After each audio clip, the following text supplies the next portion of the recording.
खेल हमको समझना पड़ेगा कि इस देश के भीतर जो 1% लोग हैं, 100 में से एक, उनके पास 99% संपत्ति है। मतलब वोट हमारा लेंगे, अधिकार हमारा लेंगे, शक्ति हमारा लेंगे और खजाना अपने दोस्त का भरेंगे। यह खेल हमको समझना पड़ेगा। सुभाष चंद्र बोस आजादी के आंदोलन के दौरान बोले थे कि तुम मुझे खून दो, मैं तुम्हें आजादी दूंगा। ये नेताजी सुभाष चंद्र बोस का कथन है। आजकल जुमला जी जो हैं वो गद्दी पे बैठे हुए हैं और जुमला जी की नीति क्या है कि तुम मुझे चंदा दो, मैं तुम्हें धंधा दूंगा। तुम मुझे चुनाव में हेलीकॉप्टर दो, मैं तुमको एयरपोर्ट दे दूंगा, मैं तुमको रेलवे दे दूंगा, मैं तुमको बंदरगाह दे दूंगा। यह खेल हमको समझना पड़ेगा। यह खेल हमको समझना पड़ेगा कि हम सब लोग टैक्स देते हैं। ऐसा नहीं है कि सिर्फ अमीर टैक्स देते हैं, गरीब भी टैक्स देता है। हम भी जब जूता खरीदते हैं, छाता खरीदते हैं, शर्ट खरीदते हैं, पैंट खरीदते हैं, गाड़ी खरीदते हैं, कलम खरीदते हैं, नमक खरीदते हैं, तेल खरीदते हैं, तो हम भी टैक्स देते हैं। टैक्स लेंगे हमारा और कर्जा माफ करेंगे अपने दोस्त का।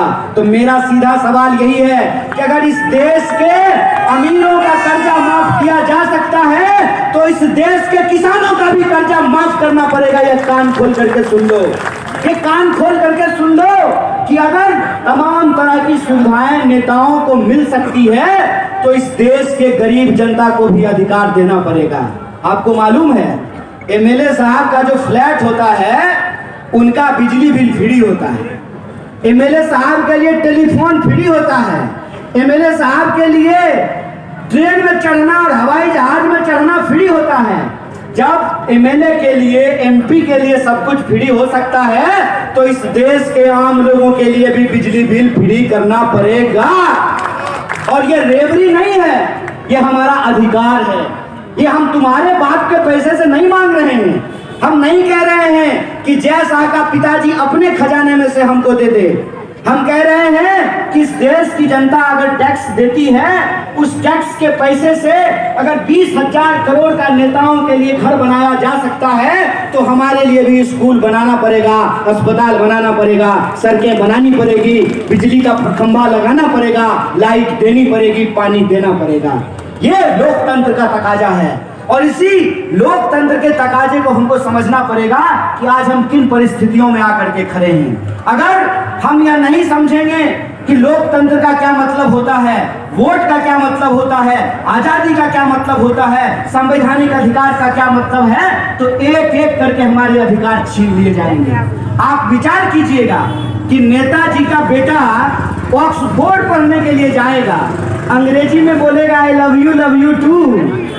अगर नेता का बेटा अंग्रेजी पढ़ सकता है तो सफाई का काम करने वाले के बच्चों के लिए अंग्रेजी का स्कूल क्यों नहीं होना चाहिए? यह सवाल हम पूछना चाहते हैं। हम ये सवाल पूछना चाहते हैं कि तमाम सुविधाएं देश और समाज के मुट्ठी भर लोगों के लिए क्यों होगा, इस देश की बहुसंख्यक आबादी के लिए क्यों नहीं होगा? और यह जो स्थिति है, इस स्थिति से ध्यान भटकाने के लिए इस्तेमाल किसका किया जाता है? जाति और धर्म का। इस्तेमाल किसका किया जाता है? हमारी और आपकी भावनाओं का। मुझे बड़ी खुशी होती है, मैं आपको बता देता हूँ, जब भी मैं प्रधानमंत्री मोदी के मुंह से यह सुनता हूँ भारत माता की जय, तो हमको बड़ी खुशी होती है। पता है क्यों? क्योंकि वो उस पार्टी के नेता हैं जिनके नेता कहा करते थे विक्टोरिया माता की जय। विक्टोरिया माता की जय कहने वाले भी अगर भारत माता की जय कह रहे हैं, यह खुशी की बात है, यह आनंद की बात है, यह लोकतंत्र की जीत है, यह संविधान की जीत है। यह बात हमको समझना चाहिए, हमको यह समझना चाहिए। लेकिन इस जय के पीछे खेल क्या चल रहा है? खेल यह है कि रैलियों में आकर के कहेंगे भारत माता की जय, लेते हैं भारत माता का नाम और करते हैं अदानी भैया का काम। अगर भारत माता की जय कह रहे हैं, इसका मतलब यह है कि हमको इस देश के लोग जो महंगाई से जूझ रहे हैं उस महंगाई पे रोक लगानी चाहिए। इस देश के किसान जो आत्महत्या कर रहे हैं उस आत्महत्या को हमको रोकनी चाहिए। जो महिलाओं के ऊपर अत्याचार हो रहा है उस अत्याचार को हमको रोकना चाहिए। ये होता है भारत माता की जय का मतलब। इसीलिए मैं आप सबसे यह आग्रह करने के लिए आया हूं, आज जो हमारे देश की मौजूदा स्थिति है उस मौजूदा स्थिति में इस देश के जो आम लोग हैं उनका जो रोटी कपड़ा मकान शिक्षा स्वास्थ्य सड़क बिजली पानी का जो सवाल है उस सवाल को हमको प्रमुखता से उठाना पड़ेगा। और आप तमाम लोगों को यह गर्व की अनुभूति होनी चाहिए कि आपकी सरकार ने, राजस्थान की सरकार ने इस देश के भीतर एक नजीर पेश किया है। नजीर यह पेश किया है कि राजस्थान की सरकार ने जो नीति बनाई है उस नीति की चर्चा सिर्फ राजस्थान में नहीं बल्कि पूरी दुनिया में हो रही है। इस बात के लिए आपको गर्व की अनुभूति करनी चाहिए।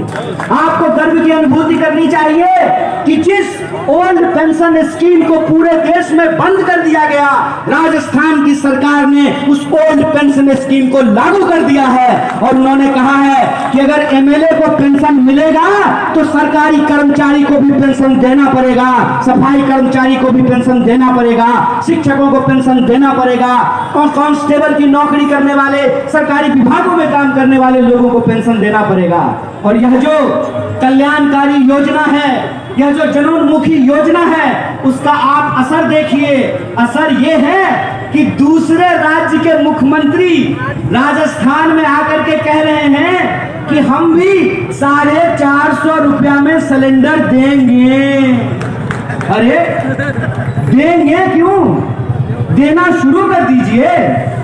आप तो मुख्यमंत्री हैं तो किस बात का इंतजार कर रहे हैं? उत्तर प्रदेश के गृह मुख्यमंत्री ने कहा कि 450 रुपया में सिलेंडर देंगे। देंगे क्यों? जयपुर में आकर के झूठ बोलने की जरूरत नहीं है, सच के साथ खड़ा होइए। लखनऊ में लोगों को 450 रुपया में सिलेंडर देना शुरू कर दीजिए। ये खेल समझ रहे हैं आप? ये देंगे का क्या मतलब है? देंगे का मतलब ये है कि ये एक बार फिर से देंगे कुछ नहीं, बस जनता को धोखा देने का काम करेंगे। जो योजनाएं राजस्थान में लागू हुई है उन योजनाओं को ये बंद करने का काम करेंगे। आपको जानना चाहिए कि राजस्थान में 90 लाख लोगों को मनरेगा के तहत रोजगार दिया गया है। राजस्थान में 3 लाख लोगों को सरकारी नौकरी दी गई है। राजस्थान में ओल्ड पेंशन स्कीम लागू किया गया है। 25 लाख तक का स्वास्थ्य बीमा लागू किया गया है। चिरंजीवी योजना को लागू किया गया है। राजस्थान में हमने ये संकल्प लिया है कि जो बढ़ती हुई महंगाई है उस बढ़ती हुई महंगाई पे लगाम लगाएंगे और 500 रुपया में सिलेंडर मुहैया कराएंगे। 100 यूनिट बिजली फ्री करेंगे। किसानों के लिए 200 यूनिट बिजली फ्री करेंगे। यह हमारा संकल्प है, यह हमारी गारंटी है। और हमारी गारंटी का असर देखिए कि अब विपक्षी पार्टी भी गारंटी ले रही है। जिस पार्टी के पास ना कोई चेहरा है, ना कोई नीति है, ना कोई नियत है, वो पार्टी भी गारंटी ले रही है। और गारंटी कौन ले रहे हैं? देश के प्रधानमंत्री।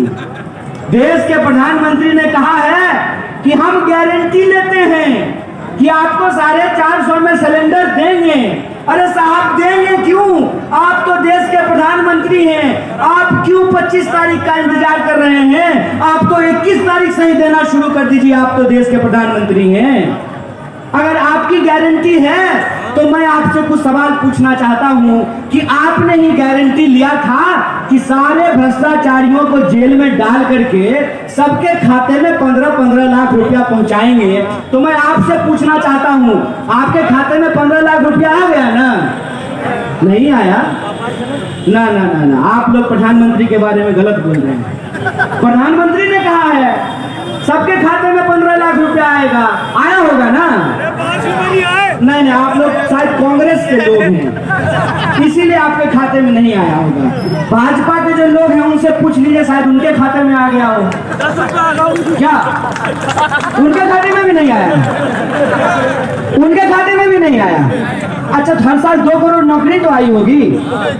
9.5 साल हो गया है सरकार का, 10 साल पूरा होने वाला है।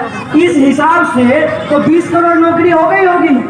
नहीं है? आप झूठ बोल रहे हैं। आप प्रधानमंत्री के खिलाफ बोल रहे हैं। प्रधानमंत्री ने कहा है, उनकी गारंटी थी कि हर साल 2 करोड़ नौकरी पैदा करेंगे। क्या भाई, नौकरी 2 करोड़ मिला हर साल?